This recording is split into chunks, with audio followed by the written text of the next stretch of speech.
I've got some new details about Blake and Ryan's daughter in Deadpool that you are not going to believe. So we are back with this. We are still saying this. I'm not letting this go. And as new details are unearthed, I want to report on them and bring them directly to you guys. So I was in a forum, and let me see if I can pull that up first.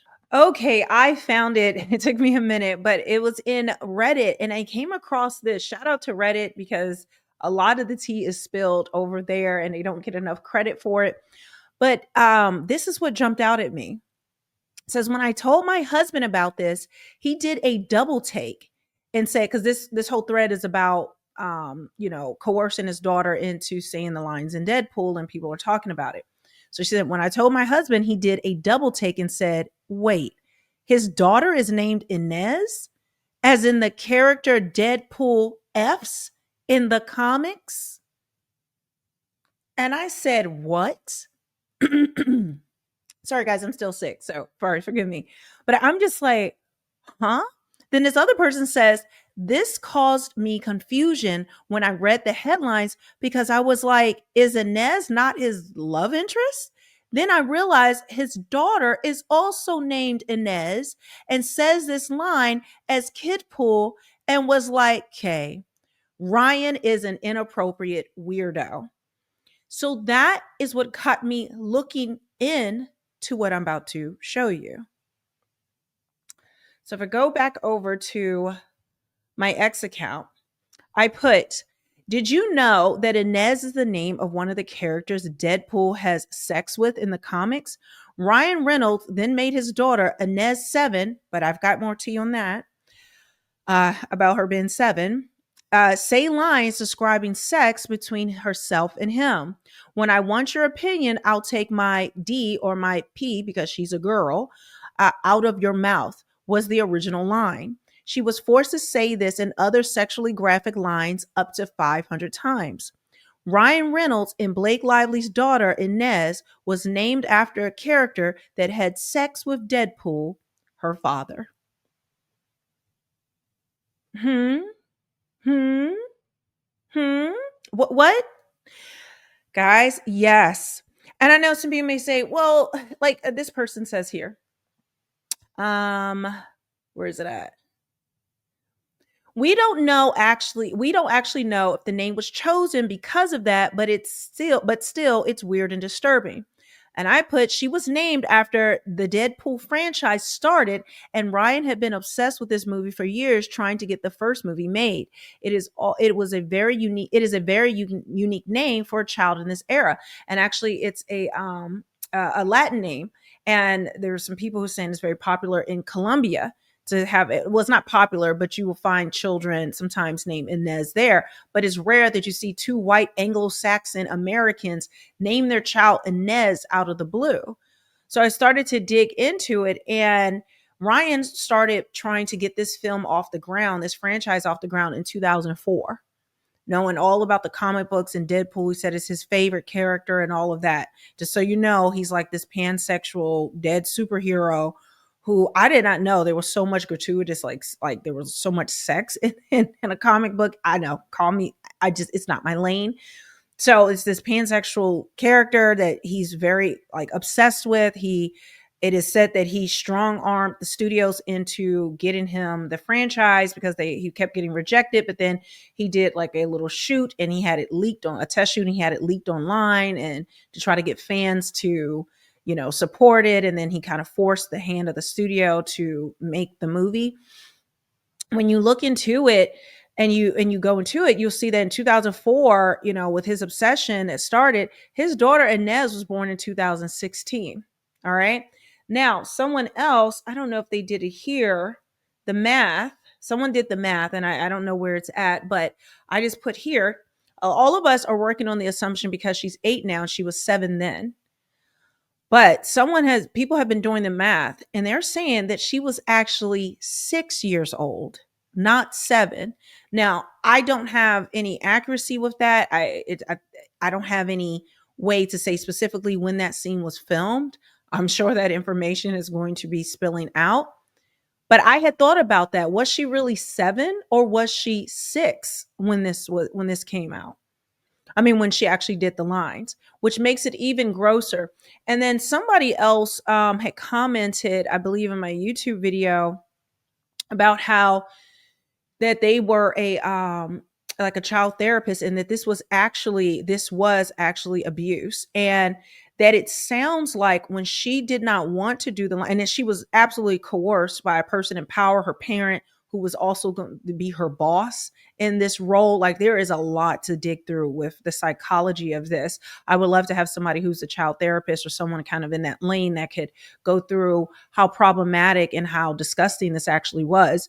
But when you think about it, it was a position of power. She was coerced that, she was going to be replaced if she didn't want to say the line. And it looks like they didn't even have a line locked down. They had different iterations of these sexually explicit lines between her and her father and someone else. We don't know what else was put out there for her to say. And I'm thinking that that was maybe the initial line that made her really uncomfortable, because describing having her sex organs, or, describing that in her father's mouth, which is atrocious that I even have to say that. This isn't something in my radar or my imagination. I just don't think like this in any way. But they said, as well as when they had her repeat it 500 times, and if you go back and listen to how they say it, they're like laughing and boasting. And it's weird. It's like a confession. The narcissist always tells on themselves.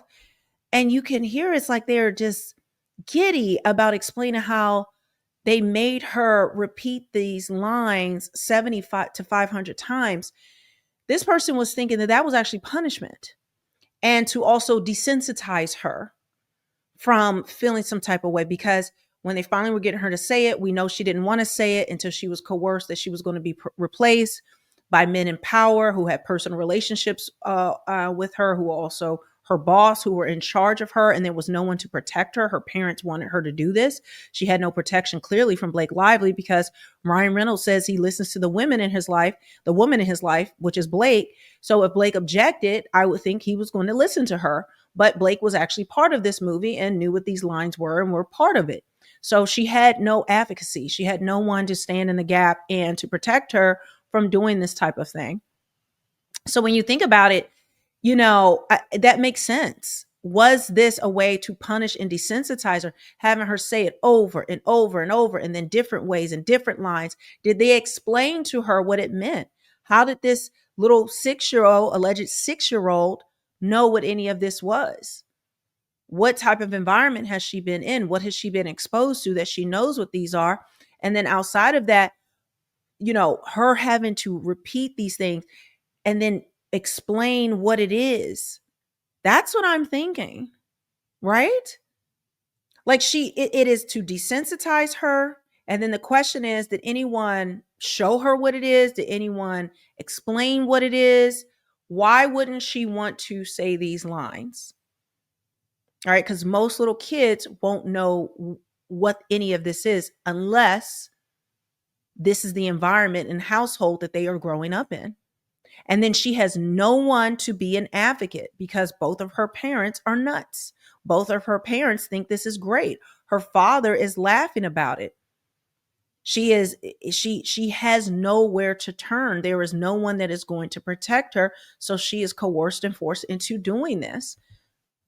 This is what she wasn't a child actress that was hired and they knew these lines would be in there. That's very different. When it's put out there, we're looking for a child actress and we want this child actress to say this line. This is, my daughter is going to be Deadpool. This is the line you're going to say. So he's putting that on her, but she's not, this isn't somebody who's professionally trained, who went through all these proper channels and had protection and guidance and parents who are outside of this project that could, advocate for that child or decide, okay, there's no profiting for me off of this. This is my child. This is what I care about. I don't want my child saying this. But if if your father's the writer, this is his film. This is his franchise. Your mother's in the film. Your father wrote these lines. that they got permission. And in fact, I'm going to show you something really quickly. If they're the ones that own, and this is what they're doing, and this is what they've assigned you this role because, oh, I want to be, yay, daddy, you're going to put me in it. I'll be part of it. Yeah, you're going to be Deadpool. You're going to be Kidpool, and you're going to say these lines. That's not the proper channels. That's not the proper advocacy. That child had no place of rest. She had no adult who could see this objectively. It was only all the adults in her life were forcing this upon her, and she felt coerced, in my opinion, especially when he said he's going to replace her if she doesn't, after they had probably built her up that she was going to have this big role in daddy's movie, right? That's what I'm thinking. But to name your daughter after that, and let me show you. So I did some digging to find out who is Inez and was this true. So this is one of the pictures of her name is Inez Outlaw. Okay. And I had to scroll all the way to the bottom and it says Inez. Let me make it bigger. Ooh, that got it. Oh, that made it ugly. So we're not going to do that. Sorry, guys. Sometimes it works, sometimes it doesn't. Inez has been here we go. Inez has been living back in New York and helped Deadpool when he came to her asking for help after a fight with the Punisher. When the Punisher attacked again, her apartment was destroyed in the ensuing battle. Later, Deadpool bought her a new apartment, realizing that he did not do this for selfish reasons and that he cared for her. She had sex with him. So yes, this was absolutely true. Now, oh, I didn't realize how long this video is going. I actually have something else about Disney and this whole Deadpool in a video. Hopefully I can get to next, but I'm going to be putting that out for you guys because it is wild. Make sure you guys are subscribed and hit the notification bell, and I will see you on the next one.